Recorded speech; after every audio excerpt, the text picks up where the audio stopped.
اعوذ باللہ من الشیطان الرجیم بسم اللہ الرحمن الرحیم اللہم صلی علی محمد وآل محمد۔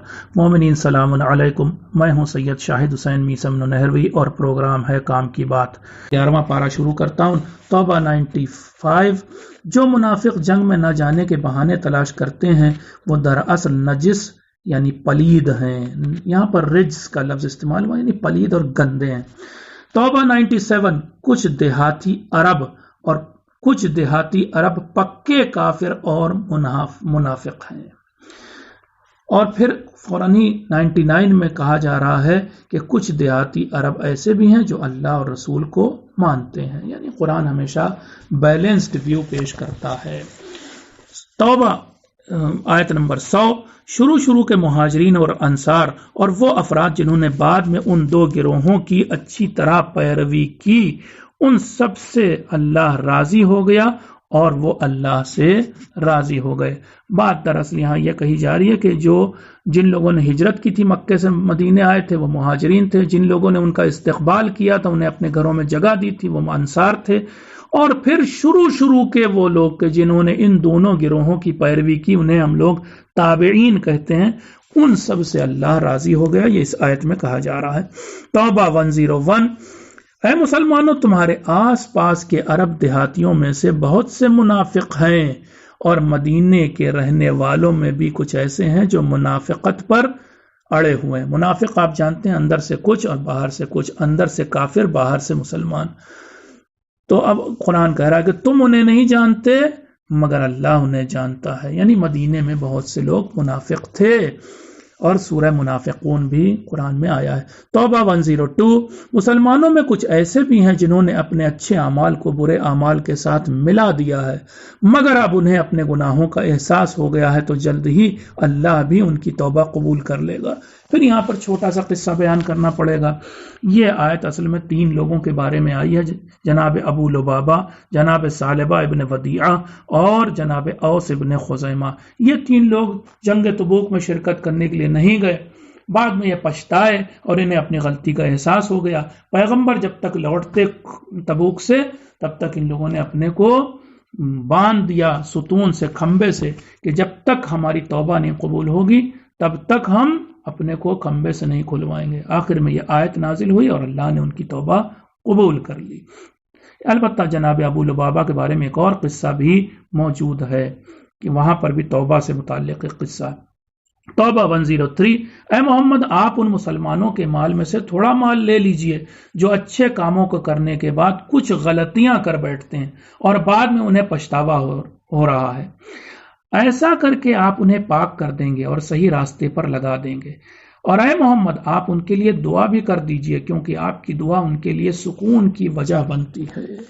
وہ جو 3 لوگ لوٹ کے نہیں گئے تھے جنگ تبوک میں، ان کی جب توبہ قبول ہو گئی تو وہ کچھ تھوڑا سا مال لے کر کے پیغمبر کی خدمت میں آئے کہ یہ ہماری طرف سے ہدیہ قبول کر لی ہے۔ اس وقت یہ آیت نازل ہوئی کہ اے پیغمبر، اس کو لے لیجئے اور ان کو اس ہدیے کو لینے سے آپ ان لوگوں کو پاک کر دیں گے، اور پھر ان کے لیے دعا کیجئے۔ آپ کی دعا لوگوں کے لیے، مومنین کے لیے سکون کا سبب بنتی ہے۔ یہ بھی ہم یاد کر رکھیں یہ آیت کہ پیغمبر کی دعا مومنین کے لیے سکون کا سبب بنتی، اسی لیے ہم پیغمبر کی بارگاہ میں مدینہ جاتے ہیں اصل میں۔ توبہ 107 108۔ منافقین کا ایک گروہ ایسا بھی تھا جس نے دکھاوے کے لیے ایک مسجد بنائی تھی، مگر اس مسجد کا اصل مقصد اسلام کو نقصان پہنچانا تھا، کفر کو مضبوط بنانا تھا اور مومنین کے درمیان پھوٹ ڈالنا، اور اللہ اور رسول کے دشمنوں کے لیے چھپنے کی جگہ بنانا تھا۔ اس مسجد کے بارے میں اللہ نے حضرت محمد کو حکم دیا کہ آپ اس مسجد میں کبھی نہ جائیے گا۔ اس مسجد کو تاریخ میں اور خود قرآن کی زبان میں مسجد زرار کہا گیا ہے۔ پیغمبر جب جنگ تبوک کے لیے جا رہے تھے، اس وقت یہ مسجد کچھ منافقون تیار کی تھی، اور انہی کاموں کے لیے کہ مسلمانوں میں پھر پھوٹ ڈالیں، اسلام کو نقصان پہنچائیں، اور جو دشمن اسلام ہے ان کو چھپنے کا ایک ٹھکانہ ان کے لیے بنائیں۔ تو پیغمبر جب لوٹے تو اللہ نے حکم دیا کہ اس مسجد کو